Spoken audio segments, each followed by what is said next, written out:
Yung mga kamoto, no, share ko lang yung in-order natin sa Shopee na portable lagari, no. Ito siya, asimbolin natin ngayon, no, para hindi na tayo mahirapan mag hila, no, tulak hila. Ito ikakabit mo lang dun sa portable natin na impact wrench, no. So asimbolin natin muna, no? Ito lang ang pagkabit nitong bala, ito. Yan.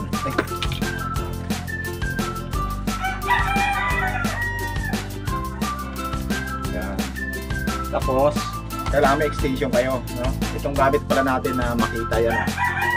Impact wrench makita. So, i-import lang natin dito, guys. No? Yan.